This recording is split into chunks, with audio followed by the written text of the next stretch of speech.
izquierdo. Muchas veces es importante hablar en ese sentido. La función ventricular es una determinante principal del desenlace tanto en adultos y niños, y más aún si tienen cardiopatías congénitas o ya sean adquiridas. Un sano que entra en shock versus un paciente con cardiopatía. Asimismo que la disfunción sistólica, por otro lado, del ventrículo izquierdo, está acompañada, y esto recuerden este dato, acompañada de algún grado de disfunción diastólica que tocaremos la siguiente semana. Entonces, si el paciente tiene función, ya tiene algún grado de disfunción diastólica. Incluso pacientes con función sistólica conservada, con fracción de eyección, que seguramente han escuchado, normal pueden tener disfunción diastólica. ¿Qué tal me veo? La función sistólica es una propiedad que hace posible la función ventricular para tener el volumen adecuado del gasto cardíaco. En algunos niños, casi la mayoría, por taquicárdicos cuando el gasto cardíaco está bajando, y los niños más pequeños incluso mucho dependen de lo que es la frecuencia cardíaca, porque el ventrículo izquierdo es pequeño, es como por decir un ventrículo duro. Probablemente los niños menores de meses correspondan a retos rápidos de fluido y terminen, digamos, con sobrecarga hídrica, y en ellos hay que pensar por activo precoz. Por lo que sea la frecuencia cardíaca, tratar y mantener. Entonces la función sistólica es importante tener en cuenta, y esto ya, por más que estamos haciendo estudio de POCUS, es importante usar el calcio iónico para ver que el calcio iónico eso se comporta como un inotrópico.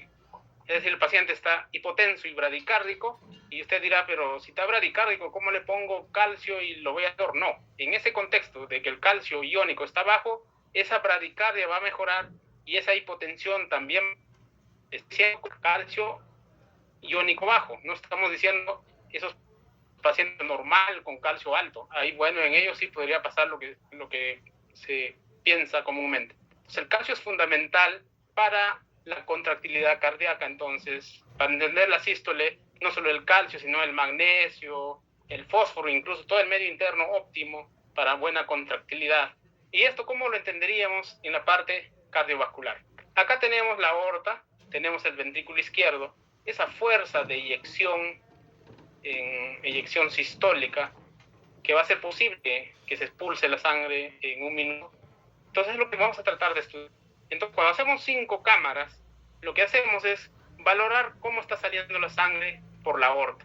Y te salen estas imágenes tipo triangulares, que no va a ser otra cosa que el flujo de vida del ventrículo izquierdo.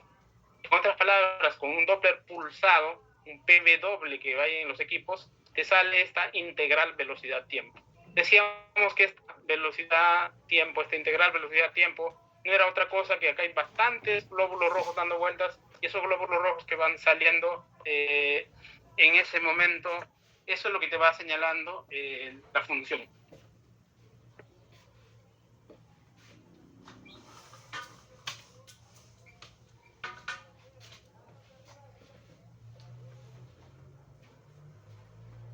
Muy bien, entonces esa sería la integral velocidad-tiempo. También es importante remarcar este concepto del ciclo cardíaco, como podemos saber qué es la sístole y qué es la diástole.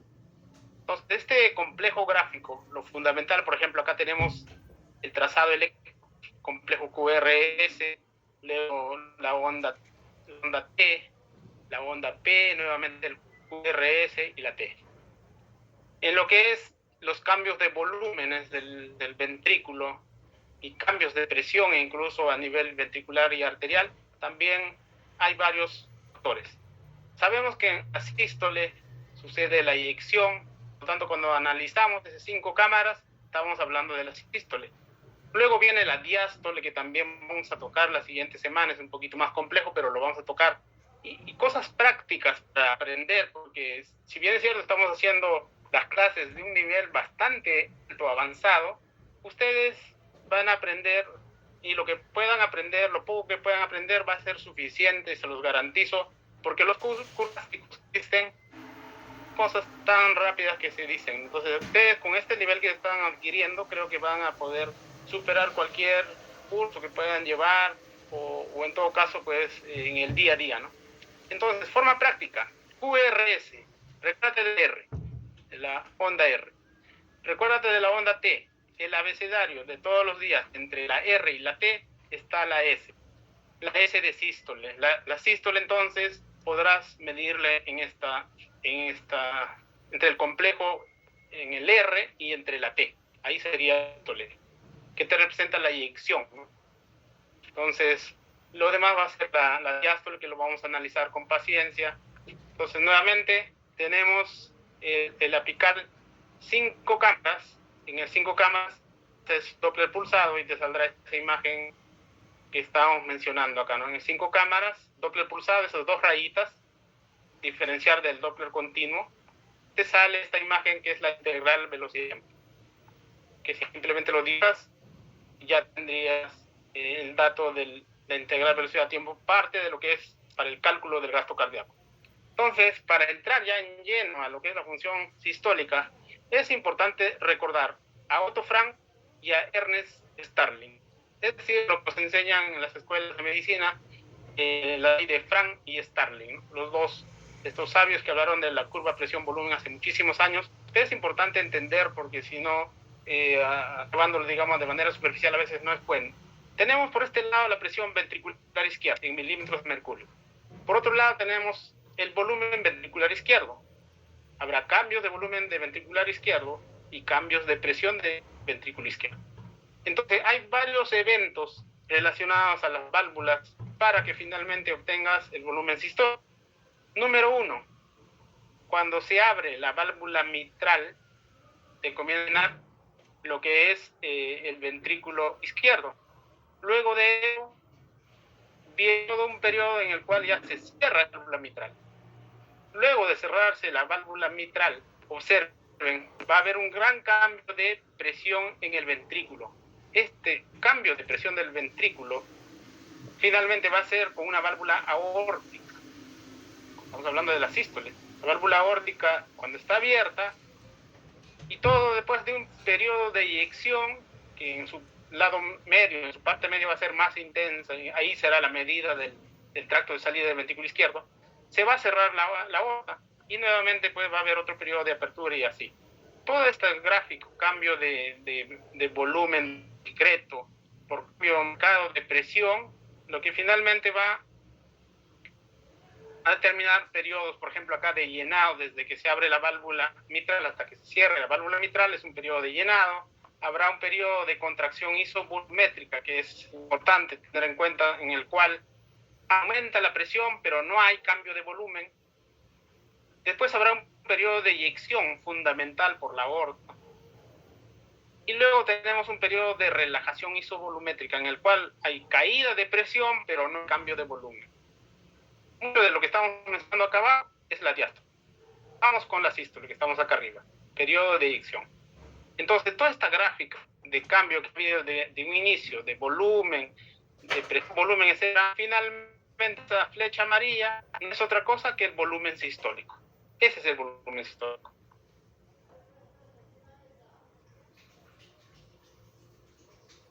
Entonces, decíamos también cómo está la función diastólica. Si la función diastólica es normal, bueno, es probable que la función sistólica esté conservada. Pero cuando hay disfunción diastólica, observen qué es lo que pasa. Viene un periodo de llenado.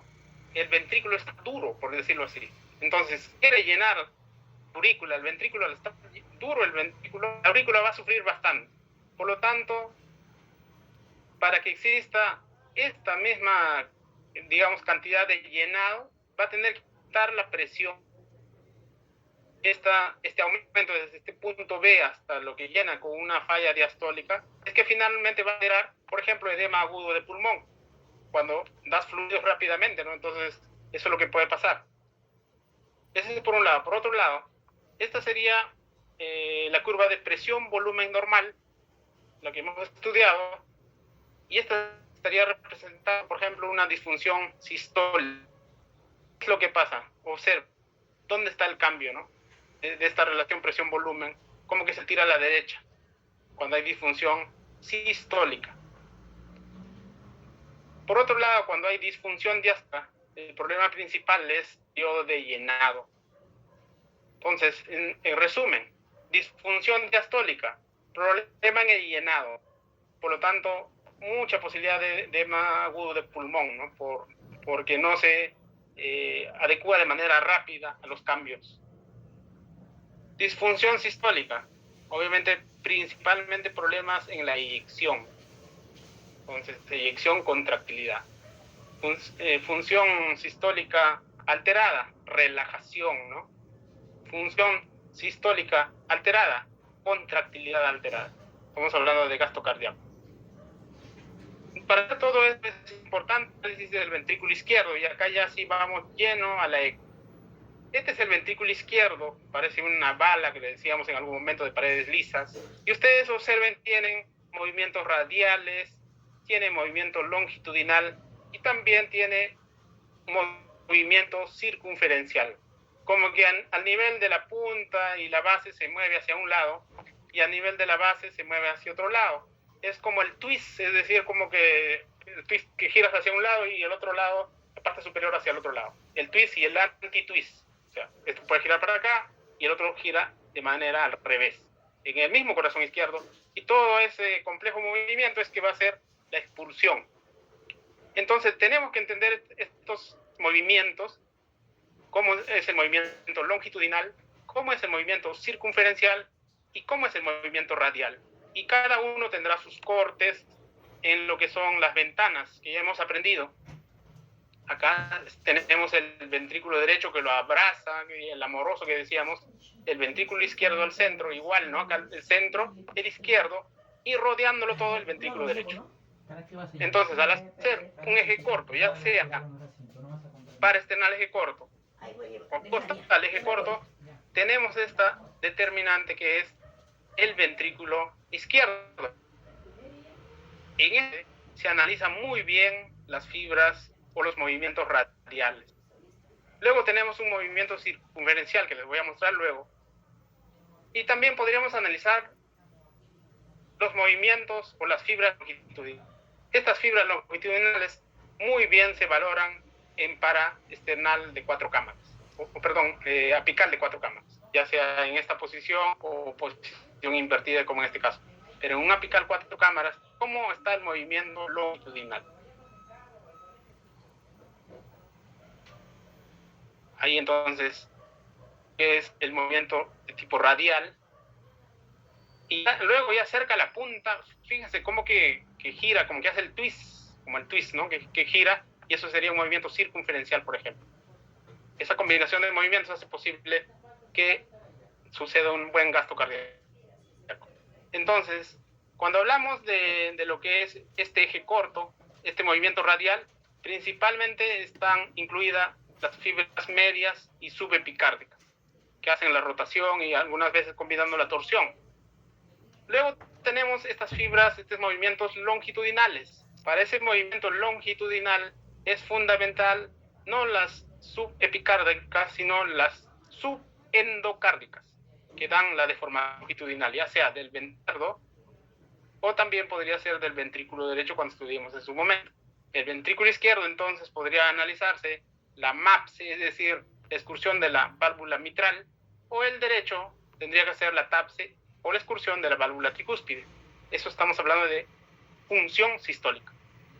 Pero antes de llegar a toda esa complejidad, de manera visual uno puede ir dándose cuenta cómo contrae, por ejemplo, en el eje corto, cómo contrae en el parasternal eje largo, el ventrículo izquierdo, en un apical 4 cámaras, en un apical 2 cámaras, cómo se contraen, cómo se acercan estas paredes, y observen cómo engrosa acá incluso el engrosamiento, entre el cambio entre la sístole y la diástole, y acá en un apical 3 cámaras de la misma manera. Todo esto es importante complementar siempre con un examen de pulmón. es decir, el pulmón está seco o está con un pulmón ya congestivo. Es importante entonces valorar.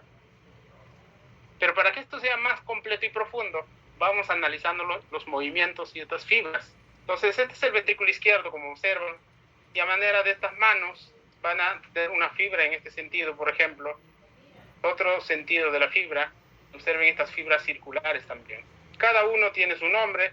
Por ejemplo, esta fibra que ven de la mano roja es la capa subepicárdica.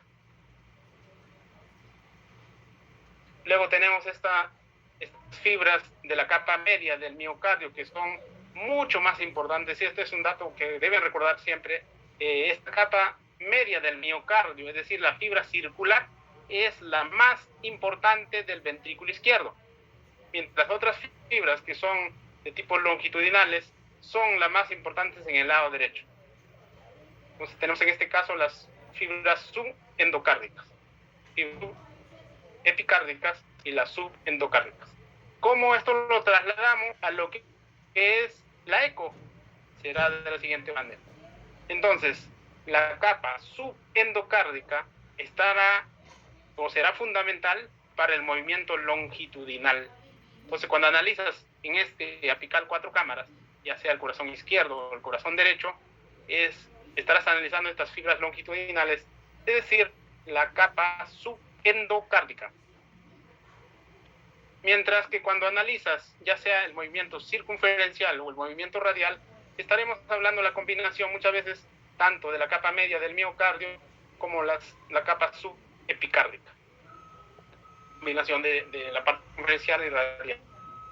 Entonces, en conclusión, las fibras más importantes del ventrículo izquierdo serían estas: la capa media del miocardio y la capa subendocárdica.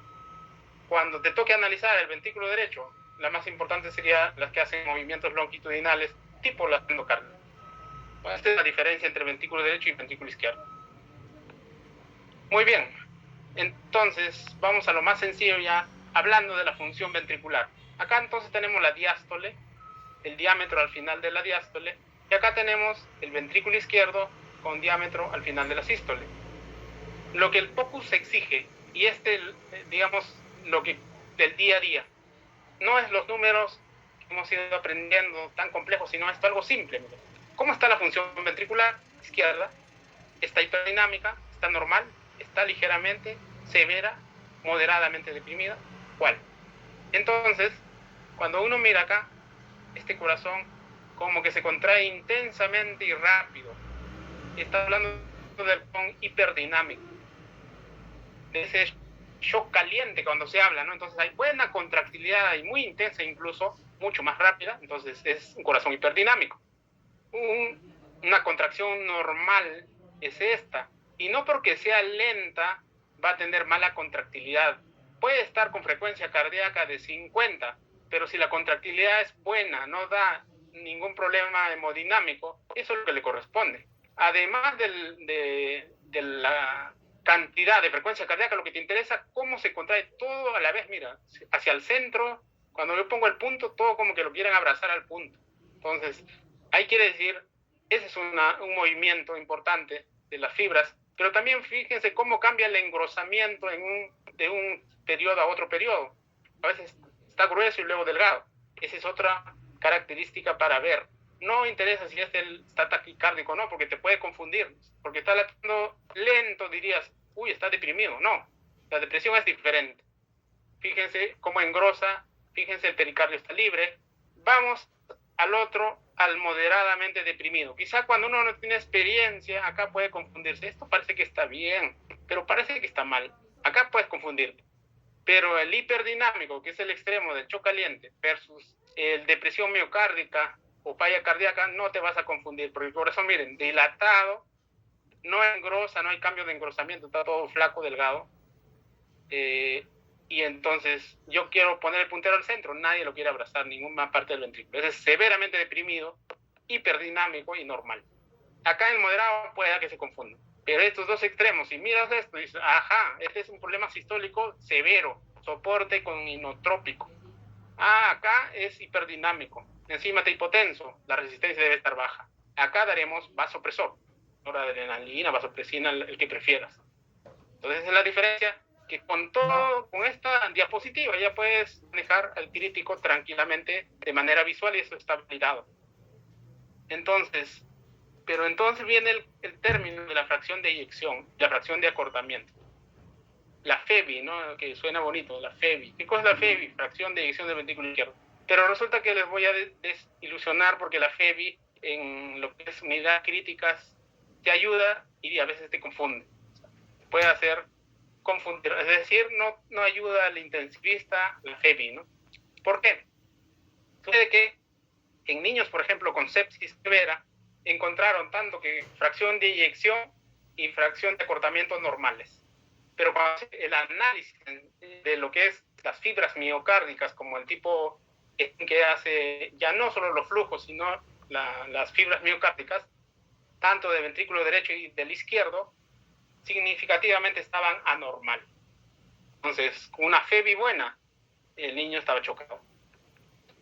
Estos estudios sugieren que el strain puede tener una utilidad, sobre todo para valorar en etapas tempranas la disfunción cardíaca en sepsis. Entonces, una FEBI buena, no te confíes. También, hace bastantes años ya, hicieron la estimación ecocardiográfica visual, solo mirando la función sistólica ventricular. ¿Y esto tenía validez o no? Veremos. La estimación visual de la fracción de eyección ecocardiográfica ha demostrado ya en varios estudios previos, que es una opción conveniente, ya que es sencilla, es exacta, tiene poco costo, incluso comparado con lo que es el ventriculograma por resonancia, ¿no? Que es el gol estándar. Incluso tienes esa ventaja. Entonces, en otras palabras, lo que miras debes creer, porque eso es lo que estás mirando. Si está con mala contractilidad, está con mala contractilidad, no te van a decir que está muy buena función. Entonces, la fracción de eyección visual al ojo, estimada más o menos entre periodos, o mejor dicho, valores que van entre 5 a 10% de variabilidad. Esto lo puedes hacer simplemente mirando la ventana ecocardiográfica.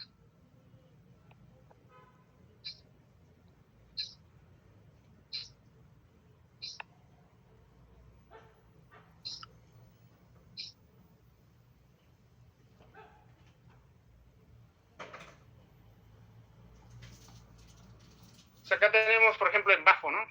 Entonces, uno que cuando haces en bajo parece que se mueve toda la mano, todo nerviosa, pero no.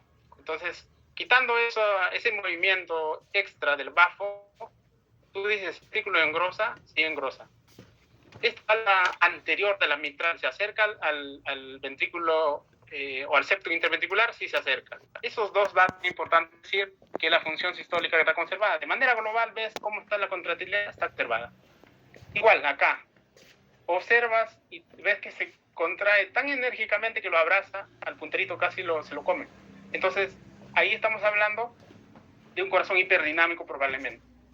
Tendrás que hacer todo, o sea, una sola variable no te va a dar el dato. O sea, todo el contexto clínico, etc. Y acá, para que se diviertan, a ver, ¿cuál sería la respuesta? La FEBI, a ver, visual. Fracción de eyección visual.